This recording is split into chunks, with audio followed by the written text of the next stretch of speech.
Marcos Velázquez, es un verdadero honor, y te lo digo de verdad, que estés en los despachos del poder. Muchísimas gracias porque nos hayan invitado, te lo agradezco mucho.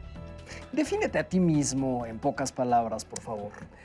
Pues mira, soy Marcos Velázquez, triatleta invidente, conferencista, rehabilitador físico, esposo muy enamorado y un papá demasiado apapachador.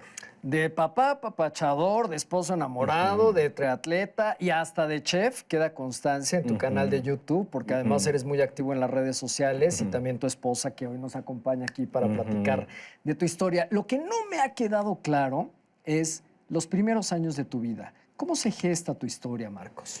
Los primeros años de mi vida, yo perdí la vista a los 14 años y fue un poco difícil durante 10 años, pero finalmente tengo una familia muy, muy fuerte, un pilar muy fundamental, y eso ayudó que saliera adelante, después conocer a mi esposa, tener mi hijo y estar aquí contigo. ¿Cómo ves? Muy bien, pero yo antes quiero detenerme en esos detalles de la adolescencia, en esos detalles de los primeros amores, en esos detalles del duelo, porque evidentemente supongo que tuvo que haber un apartamiento hacia esto que es la pérdida de la vista. ¿Cómo lo viviste?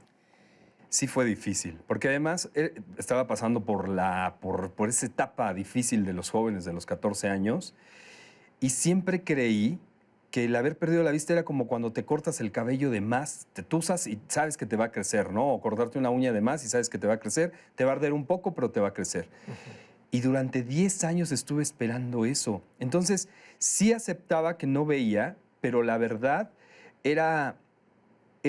vivía con esa zozobra, ¿no? Con esa angustia de que en qué momento iba a recuperar la vista. Entonces, de dientes para afuera yo me mostraba como que ya había aceptado el haber perdido la vista, pero en mi alma y mi corazón no. ¿Hubo alguna terapia psicológica, un tanatólogo que te acompañara a este, supongo que también es considerado un duelo? Fíjate que vivíamos una situación difícil económicamente. Yo creo que mis mejores psicólogos fueron mis papás, mis hermanos y una tía que es como mi mamá.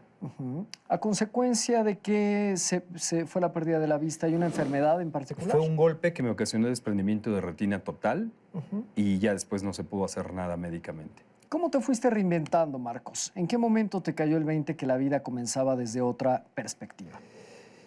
Pues yo creo que tuve muchas luces que me brillaban, pero no les hacía caso al 100%, hasta que después de 10 años, pues me di cuenta que la vida era una fuente de equilibrio, ¿no?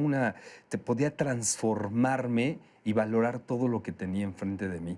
De tal manera que no era tan difícil cuando alguien te hablaba de colores, cuando alguien te hablaba de cosas, de objetos, de formas, de nombres, porque en tu memoria ya existía la referencia.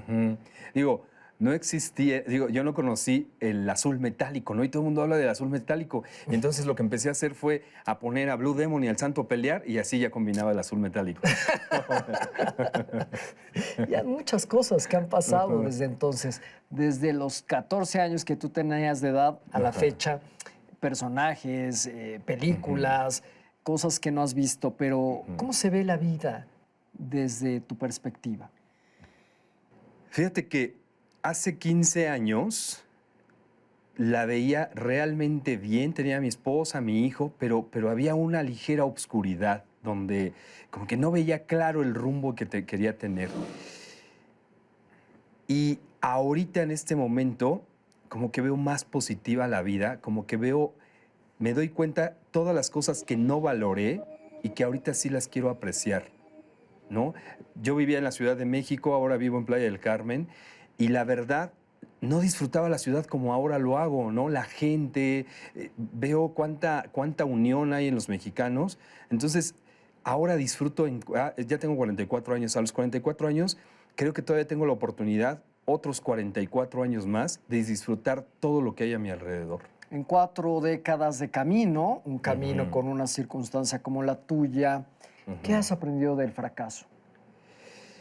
Pues yo creo que el fracaso son como las raspadas que te das, son como tus logros, ¿no? Que te das cuenta que dices, sí me caí, pero logré levantarme, logré salir adelante y estar, pues, donde quiero estar, ¿no? Sí, definitivamente me he fracasado muchísimas veces, pero también no lo veo como un fracaso, lo veo como una experiencia que me está dando la vida para hacer las cosas mejor.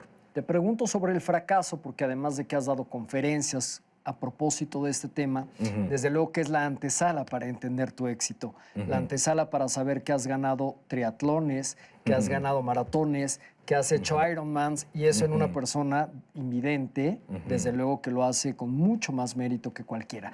¿Cómo le haces? Sé que hay un guía, pero ¿cuál es el protocolo para poder participar en estas competencias acompañado de alguien?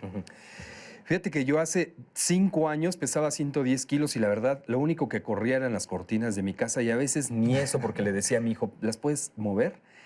Pero encontré en el deporte realmente una pila muy grande donde yo me daba cuenta que hace 5 años me enojaba con mi esposa y el enojo duraba 8 días, ¿no? Y nada más era lo normal, ¿no? No.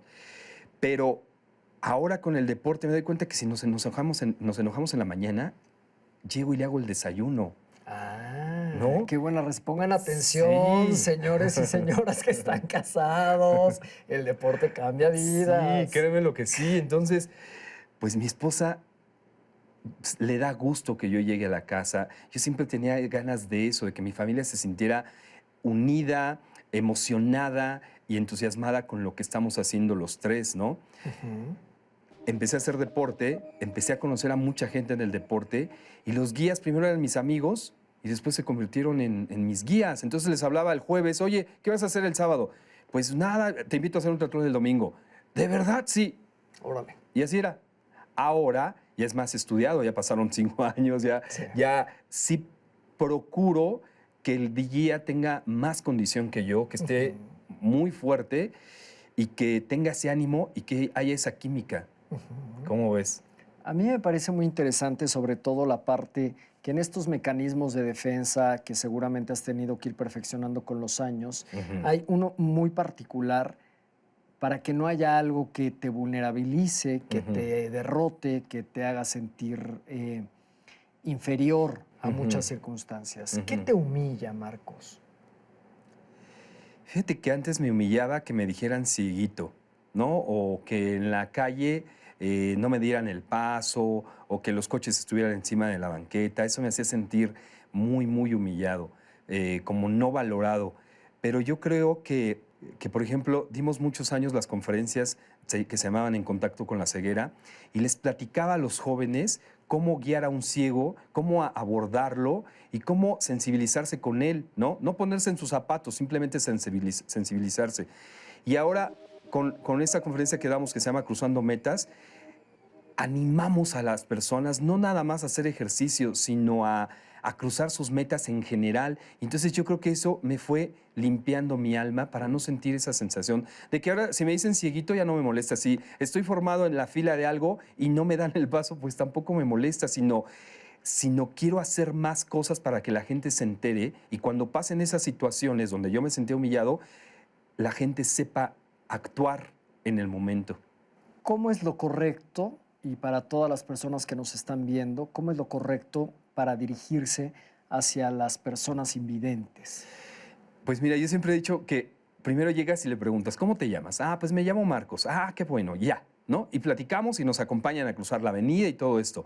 Y si me llegaran a preguntar, bueno, ¿y cómo se les debe de decir si yo estoy en una plática entre amigos? ¿Cómo se les debe decir? ¿Ciego o invidente? Nosotros preferimos invidente porque no se nos hace fuerte, pero entre amigos no me molesta que me digan, ah, este ciego, que no sé qué, mi familia igual, o sea...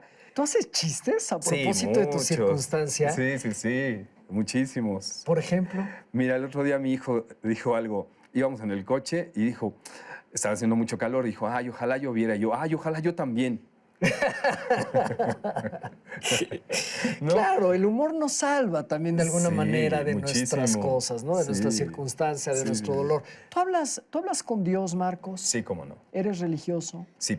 ¿Y qué le dices cuando hablas con Dios? Fíjate que tengo un lugar increíble en mi mente donde me cuesta un momento llegar a ese lugar, porque es increíblemente bonito y donde ahí platico con Él, donde me doy cuenta la oportunidad que tengo en mí mismo para encontrar a ese ser y relajarme, porque a veces, pues pues la vida da muchas vueltas, la vida está muy apresurada y te tienes que detener. En lugar de echarte para atrás, te detienes y visualizas, volteas a ver qué es lo que está pasando y qué es lo que te está atorando. Platico, salgo de mi lugar increíble que tengo y otra vez salgo como de ese estrés que tenía. ¿Hay algún tipo de reclamo hacia Dios por tu circunstancia? No, ninguna. Ninguna. Es más, si ahorita llegara alguien y me dijera, Marcos, ¿tienes la posibilidad de volver a ver? Yo diría que no. Dirías que no quieres volver a ver. No. ¿Por Porque qué, si no, Marcos? ya no sería Marcos Velázquez, triatleta invidente, conferencista, rehabilitador y esposo invidente. Y papá invidente desde hace 30 años. ¿Y qué serías ahora? Yo creo que si ahorita volvería a ver, sería pues nada más Marcos Velázquez. ¿Has ganado más en las pérdidas? Sí, definitivamente. ¿En qué sentido? Pues en ser más sensible, en ser mejor persona y pues sí, en ser más humano y valorar y disfrutar todo lo que está haciendo la gente a mi alrededor. A los 44 años, ¿cómo se ve la vida? ¿Cómo se ve la felicidad? Se ve increíble, la verdad, porque las lunas me las describe increíblemente mi esposa y las disfruto muchísimo, las estrellas, el mar. Yo antes pensaba, cuando estaba aquí en la Ciudad de México, estaba estresado, iba en el transporte público y oía tantos coches que cerraba los ojos muy fuerte y me imaginaba que cada carro que pasaba era una ola de mar. Ahora que vivo en la playa, cierro los ojos muy fuerte y cada ola que pasa me imagino que es un carro, para no extrañar la ciudad. Entonces, creo que le voy dando un sentido a mis 44 años, un sentido donde sí puedo que la gente entienda, sí puedo hacer que la gente entienda que todo lo que tiene es muy importante valorarlo, que no necesita perder un miembro o un sentido para ponerle sentido a todo lo que tiene. Marcos, como tú sabes, el ciclo de la vida tiene un principio y un fin.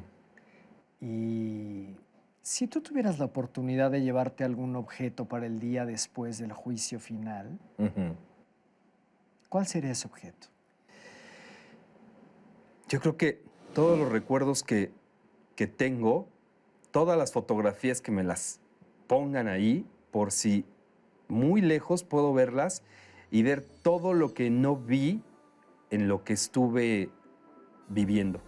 Pues esperemos que podamos seguir tomándote fotografías para consignar cada uno de tus movimientos. Muchas gracias. Muchas gracias A ti. y muchas felicidades. Muchas gracias a ti. Marcos, por estar en los despachos del poder. Gracias a ustedes.